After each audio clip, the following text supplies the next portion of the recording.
Harkafuune daawwattootaa fi hordoftoota nageenya rabbii guddaan bakkaaf kallattii jirtan maratti isin haadha qabu isinin jecha daawwattootaa fi hordoftoota keenya ganama obboroodhaan du'aan boqochuu artist Zarihun Wadaajo isin biraan geenye turre.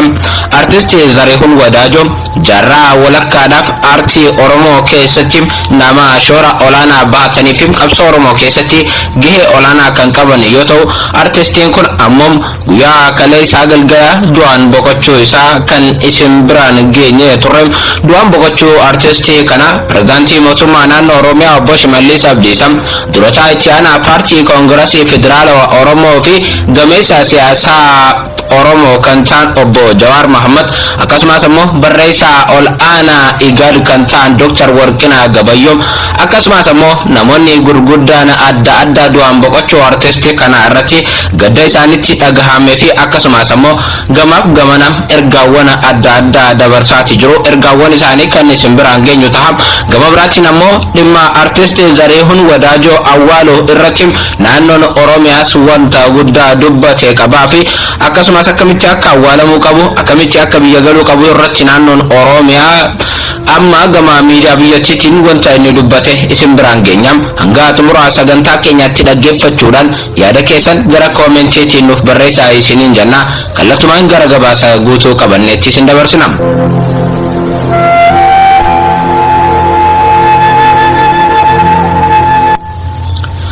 Artistiin gameessi qabsaa'aan Zarihun Wadaajo du'aan boqochuu isaa ganama kana obboroodhaan isin biraan geenye turre. Artistiin kun qabsoo Oromoo keessatti, aartii Oromoo keessatti shoorri inni qabu waggoota 50 ol ni ta'a jedhama. Artistiin kun ammoo ganama kana akkuma isin biraan geenye turre kaleessaa galgala du'aan boqochuu isaa dhageenye. Du'aan boqochuu artistii kanaatti namoonni hedduun gadda isaaniis ibsachuu irratti argamu. Haati warraa wallisaa hangaftichaa Zarihun Wadaajo addo olaantuu gammachuu kaleessaa galgala jechuun April 22 guyyaa ji'a shanii bara 2023 hospitaala biyya Hindii bakka yaalamaa turetti boqochuu isaa BBCf mirkaneessiteeti jirti. Oromiyaa Miidiyaa Neetworkiif illee mirkaneessiteeti jirti. Abbaa ijoollee sadii durba lamaaf dhiira tokko kan ta'e Zarihun Wadaajo walleewwan qabsoo jaalala sabaa, aadaa, jaalala biyyaa fi jiruuf jireenya dhalootaa darban amma jiraniif borus irraa hin dhabne beekamuudha. Artistii Zarihun Wadaajo artistoota oolmaa gameeyyii hangafa oolmaa guddaa sabaa fi biyyaaf oolan keessaa isaan hangafaati. Geerarsaa fi walleewwan qabsoo sirbuun kan beekamu artistii Zarihun Wadaajo dhukkubbiin itti hammaatuun ji'oota lamaan darbaniif Indiyaatti wallaansarra ture.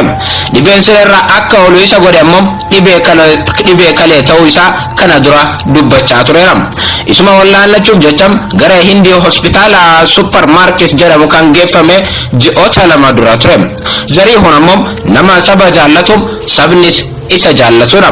Oromoon ammoo hundi ijoollee isaa akka taate irra deddeebiin sirboota isaa fi interviyuu isaa keessatti ni dubbata. Zarihun Wadaajo sabni inni jaallatu gaggeessaa isaa irratti beem akka awwaallatuuf kabajaan gaggeessu akka qabu gaafatani. Akkasumas ammoo jechuudhaan maatiin Indiyaarraa BBCdhaaf mirkaneessiteeti jirti. Abbaa isaa Wadaajo Goobanaa fi haadha isaa Zawdituu Makkoo irraa godina Wallagga Baam magaalaa Naqamteetti 1949 kan dhalate artistii Zarihun Wadaajo obboleettii quxisuun isaa kana dura waa'ee seenaa isaa akkas jechuun barreessite. Akka isin kana dura dubbattetti obboleessi isaanii maangafti yeroo lola Eertiraa ture irratti hirmaatee hin deebine achumaan hafee jetti. Ilmi isaanii tokkichi hafe immoo Zarihun Wadaajo qofa akka ta'e dubbataa turte. Kanaafis ammoo ijoollummaa isaatii Naqamtee, Haaruu Shawaa, Mandiif Gimbiitti akka dabarse seenaan isaa argama. Yeroo Mandii ture immoo kutaa 7ffaa barachaa ture. Barumsa isaatiin alattis qabsoo achumatti akka jalqabe seenaan artist Zarihun Wadaajo ni yaadatama. Yeroo sana immoo qabsoo yaa gubboo xaxaa Mandii Yuutaa kan jedhu qindeessaa akka ture seenaatu dubbatama. Ijoollees kakaasaa akka ture kana dura seenaan isaanii dhagahamaa tureera. Du'aan boqochuu artistii kana ammoo kan dura ergaa gaddaa dabarsan pirezidaantii mootummaa naannoo Oromiyaa obbo Shimallis Abdiisaati. Du'aan addunyaa kanarraa boqochuun artistii keenya gameessa Zarihun Wadaajoon gaddi guddaan natti dhagahame ta'us artist Zarihun Wadajom nama ummata isaatiif hojii fi bara baraan dhaloota darboo hojjete waan ta'eef hojiif maqaan isaa bara baraan dhalootaan ni yaadatamaa jiran pirezidaantii mootummaa naannoo Oromiyaa Obbo Shimallis Abdiisaa. Artiin wantoota ittiin ummata dadammaqsan tokkummaa ummataa jabeessan jaalala biyyaa cimsan keessaa isaan duraati. Artistoonni yommuu namoota kenna artii uumaan isaan badhaasee fi dandeettii qabanitti fayyadamuun akka dungootti ifuun ummata isaanii daandii sirrii agarsiisan qabsaa'anii qabeessisan walumaa galatti ammoo ogummaa ummataa fi biyya ittiin tajaajilanidha. Artisti Zarihun Wadaajoom artistii gameessaaf jaallatamaa sagalee kiloolee uumamaan isaan badhaas bara dargaggummaa isaa irraa eegalem artiin akka Oromoo akka guddatu ummata Oromoo dammaqsuun tokkummaaf sabboonummaa isaa akka jabaatuu fi akka gabbatu taasisan keessaa isaan hangafaatii jiran pirezidaantii naannoo Oromiyaa. Artisti Zarihun Wadaajoom yeroo haalli akka har'aa hin mijannetti jaalala artii Oromoof ummata isaaf qabu irraa ka'uun artiin Oromoo akka dagaaguuf tokkummaan Oromoo akka jabaatu aarsaa guddaa kaffaluun gahee isaa baachaa ture jira. Pirezidaantiin mootummaa naannoo Oromiyaa artisti Zarihun nama kennaaf ogummaa rabbi uumamaan badhaasetti fayyadamuun ummata isaa tajaajila ta'ullee pirezidaantiin kun ragaa ba'a. Akka artisti Zarihun umrii ijoollummaa isaa irraa eegalem nama aartiif amanamee aartiif jiraate waan ta'eef hojiin inni hojjete bara baraan dhalootatti kan darbuu fi dhaloonni akka daawwititti keessatti kan of ilaaluudha jedhan pirezidaantii naannoo Oromiyaa. Zarihun nama jaalala ummataa cimaa qabuu fi dhaloota artiin walitti hidhee fi wal barsiisedha. Hojii isaa kanaanis nama hojii artii Oromoo fi Itoophiyaa irratti ashaaraa jabaa kaa'ee darbe waan ta'eef yeroo kamiyyuu ta'e laphee ummata Oromoo Itoophiyaa keessatti yaadatamaa jaallatamaa jiraataa jira pirezidaantii naannoo Oromiyaa. Artisti Zarihun Wadaajoom nama artistoota Oromoo har'a fakkeenya guddaa ta'uun artistoonni Oromoo kumaataman akka horataman warra daandii isaa keessaa isaan hangafaatii jedha pirezidaantii naannoo Oromiyaa. Kanaaf ammoo artisti Zarihun Wadaajoom ofii seenaa yoomiyyuu hin dabarre hojjetee darbuus dhaloota hojii hin eegalle itti fufsiisuun hedduu horeeraa jiran. Kanas sirba isaa ani hinduu dhalootaan guddisaa jiru kan ibse Zarihun dhugumattum onna isaa abidda kanaan dhaloota qabsaa'em injifachuu danda'u injifatee sammuu injifannoo isaa eeggachuu danda'u oomisheeraa jedha pirezidaantiin naannoo Oromiyaa. Tokkummaan iccitii injifannoof qoqqoodamuun ammoo daandii kufaatii injifatamu ta'uu sirboota isaa ergaa jajjaboo of keessaa qabaniin ani ilma kutaa mitim kutaan nawwaaminaa jechuun kan dhaame artisti Zarihun nama jabaa yoomiyyuu ummata Oromoo keessaa baduu hin dandeenyedha jedhan pirezidaantiin naannoo Oromiyaa. Duuti hiree dhala namaa ta'us yeroo ummanni Oromoof Oromiyaan isaa barbaaddotti artisti gameessaaf jaallatamaa kana of biraa dhabuun kan nu gaddisiisu ta'uu mootummaan naannoo Oromiyaa ni amanaa jiran. Jaalala artii Oromoo hojii tokkummaa ummataa jabeessuun artisti Zarihun eegale ammoo ummanni Oromoo cimsee kan itti fufsiisu yoo ta'u mootummaan naannoo Oromiyaas artiin Oromoo akka guddatu kaayyoon artisti Zarihunii fi waahillan isaa eegalan galma akka ga'uuf kan hojjetu ta'uu waadaa galaa jiran pirezidaantii naannoo Oromiyaa. Du'aan addunyaa kanarraa boqochuu artistii keenya jaallatamaaf kabajamaa Zarihun Wadaajootiin gadda guddaa natti dhaga'ame ibsuun barbaadaa jiran.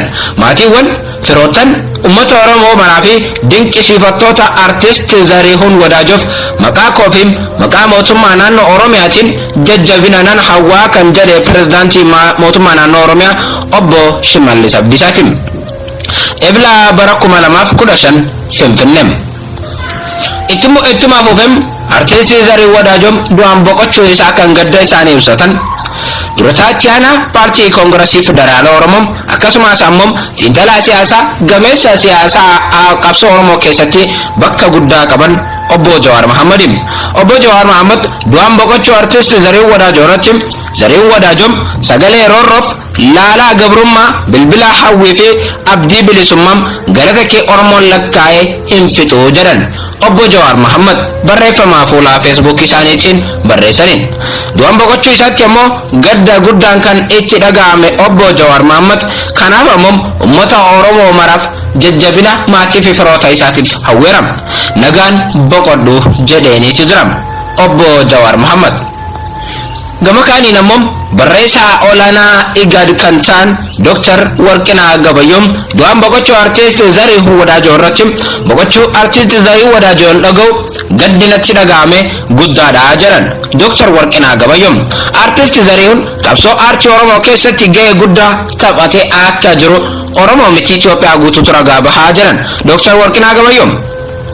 Maatii firoota isaa akkasumas uummata Oromoo maraaf jajjabina nan hawwaa jechuudhaan du'aan boqochuu artist Zarihuun Wadaajoo irratti obbo yookaan immoo Dr. Warqinaa Gabayyoo gadda itti dhagahame ibsataniiti jiru.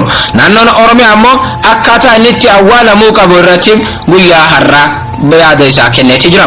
Koreen sirna awwaalcha artist Zarihuun Wadaajoo naannoo Oromiyaatiin hundaa'uu mootummaan naannoo Oromiyaa beeksiseera. Sirni awwaalcha artist Zarihuun Wadaajoo sadarkaa olaanaadhaan akka gaggeeffamu mootummaan naannoo Oromiyaa beeksiseera. Mootummaan naannoo Oromiyaa akkuma kaleessa baasii yaa'ii isaa dandeemmi yaalchisaa ture sirna awwaalcha isaas sadarkaa olaanaan raawwachuuf qophii xumureeraa jira. Tartiiba raawwii sirna gaggeessaa isaa ilaalchise koreen hundeeffame ibsa miidiyaaf ni kennaa jedhameetu yeroo muraasa eegamaa jira naannoon Oromiyaa. Artistoonni Oromoo biyya keessaaf biyya alaa jiran du'aan boqochuu artist Zarihuun Wadaajoo gadda itti dhagahame ganama kanarraa kaanii ibsaa jiru. Artist Ittiqaa Tafarii, Galaanaa Gaaromsaa, artistoonni biroo hedduun du'aan boqochuu artistii kana gadda isaanii miidiyaa idilee yookaan ammoo sooshaal miidiyaadhaan ibsu irratti argamu. Sirna awwaalcha isaa akkaataa itti gaggeeffamuuf guyyaa ta'e akkuma koreen qindeessee lafa kaa'ee miidiyaaf ibsa kenneen kan isin biraan geenyu ta'a. Maatiiwwan akkasumas ammoo firoota isaa uummata Oromoo bal'aadhaaf irra deebinem jajjabina hawwina. Kabajamtoota daawwattootaa fi hordoftoota Anolee Global Media oduu fi odeeffannoon dhimma du'aan boqochuu artistii keenya jaallatamaa kabajamaa Zarihuun Wadaajoo irratti qabanne kanuma hanga odeeffannoo kanaaf kan biraatiin walitti deebinutti yeroo milkii isiniif haa ta'u.